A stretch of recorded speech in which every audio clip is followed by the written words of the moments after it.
We say it every week, but this might be the final TNA Impact review. Damn it. Because, you know, the old expression is, if a tree falls in the woods and no one is around to hear it, did it even happen? And that's kind of what TNA is and has been for the best part of a decade. Because, yeah, it may have continued since it pretty much died. But who cares? TNA is shit, folks. Alright? TNA is awful. We can sit here and bury WWE and AEW and their other wee shows that they've got, like Rampage, which is quite bad, actually. I'll take that back. Rampage is just as bad as TNA. But, you know, you can bury WWE and AEW all you want. TNA is the bottom of the barrel. It is absolute shite. It's not even a solid shite. It's squirty, manky, diarrhea, mince shite. That's what it is. It will never die. Scott D'Amore left. I mean, at least Scott D'Amore had a bit of... He got fucking fired for having a bit of ambition. Alright? Which is bad. Like, the fact that TNA sacked him for that is quite mental. But let's talk about the show. It was the 28th of March. And, I mean, was this show any good? Well, I watched the clips. Alright? TNA Impact, the clips. You have to be a full member of the TNA Wrestling brand to watch it on YouTube. Now, we actually have Impact Plus, but that's mainly for the old stuff. Because, I mean, if you're actually getting Impact Plus to watch any of the new stuff, what are you doing with your life? But we did begin the show with an 8-4-1 match. I hear you say, what's an 8-4-1 match? Well, it's pretty much an 8-woman elimination tag match, but the 8 become 4, and then 4 must become 1.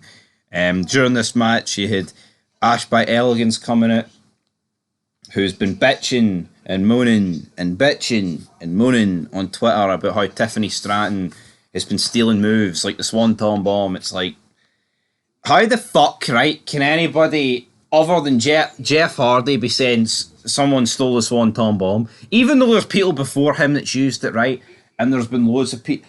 I mean, it's a wrestling move at the end of the day. Like, look at the amount of people that's used it. The super kick. I haven't heard Shawn Michaels come out and fucking bitch, even though he would be well more than entitled to, because, by the way, the Young Bucks and Co. have absolutely butchered that move.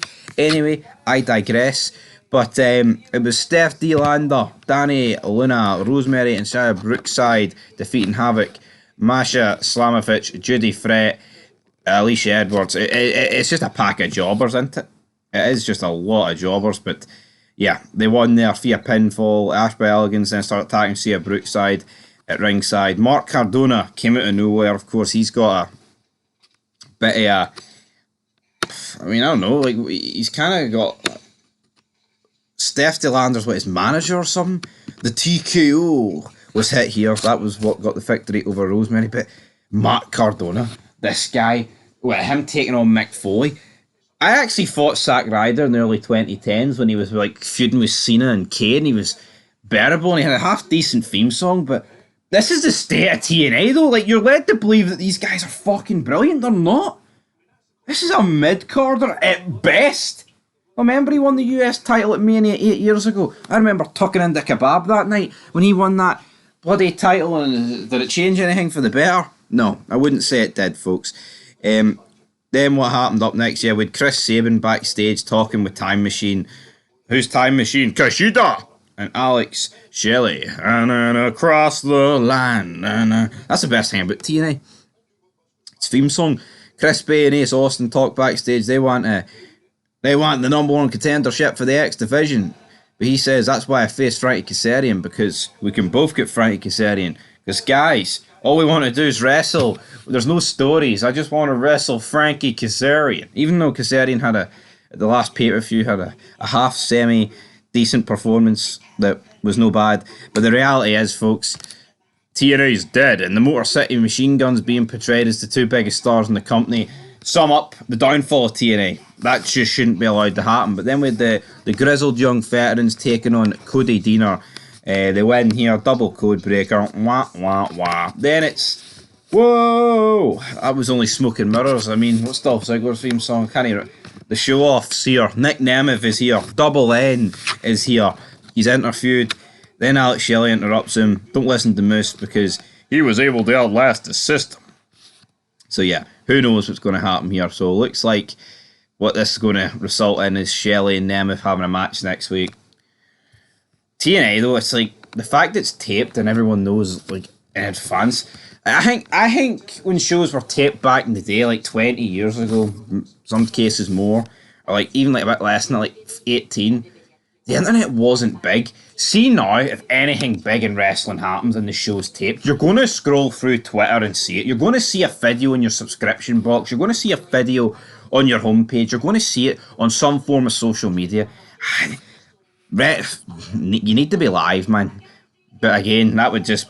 Actually, yeah, TNA go live. I was going to say I'd probably put them out of business, which would be a bad thing. No, that'd be a good thing. TNA needs to go so we can remember the good old days of TNA, buddy. Josh Alexander then came to the ring. He talked about the history of professional wrestling in Philadelphia. Who cares? Who cares about the history? What about the here and now, Josh Alexander? Right? We don't need to hear about the history of professional wrestling in Philadelphia.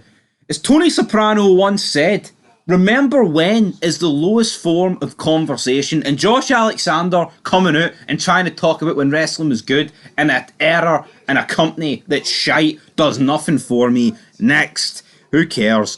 And Hammerstone might be fighting him. Jesus Christ, I liked the match once, but not the 1,000th time. I've had enough. That's plenty. Josh Alexander defeats Tracy Williams. Then Mustafa Ali starts posting in front of a poster of himself on the cover of Pro Wrestling Illustrated. Ugh, really? Dave Meltzer territory?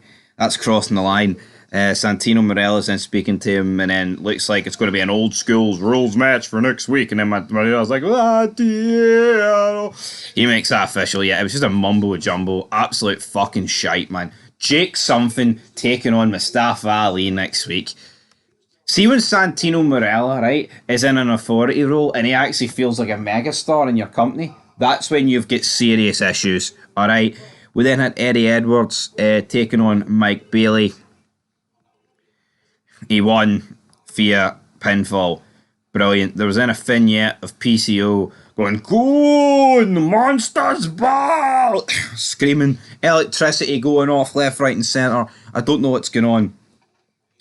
We then had a video package hyping up the reboot of the full-blooded Italians come to TNA. Brilliant.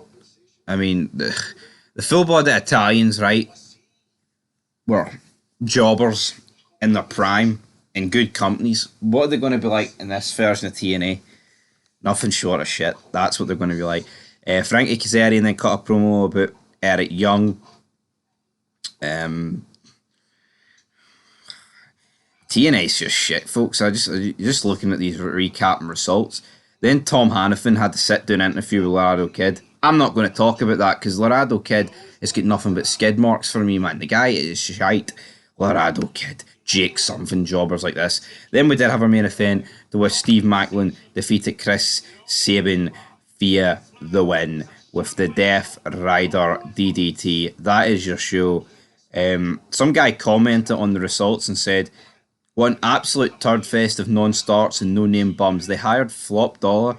Laugh my fucking arse off. That tells you all you need to know about how desperate for talent TN Gay has become." And that pretty much sums up your TNA recap, folks. It was awful. It's not even getting a rating. It's pish. This company would be better off dead, right? Dead and buried. And then you could be like, well, you know what? For the first half of its run, TNA was quite good. Like, TNA has lasted, 22 years? You get these marks, right? I think in 20 more weeks, 20 more Dynamites, Dynamite would be running longer than what Nitro did. Or actually, is that right? Is that right? Fuck, hey, I'll tell you what. It won't be far off. Nitro started at, 95, ended in 2001. Right, maybe it's a wee bit more than 20 shows, right? But just because something lasts longer doesn't mean it's better. You know, like The Walking Dead went like 1,000,000 seasons, so did Supernatural. Does it mean it's better than Breaking Bad, which only went 5 seasons? No. So people using that logic, man, are ridiculous. It's like almost trying to argue though that Raw is better now because it's been going on longer than what it had in the late 90s. What? Crazy talk, man. Crazy stuff. No, as crazy as Crazy Steve. And I'm Steve, and I watch TNA. Am I crazy? I feel it, buddy. Anyway, till next time. Peace.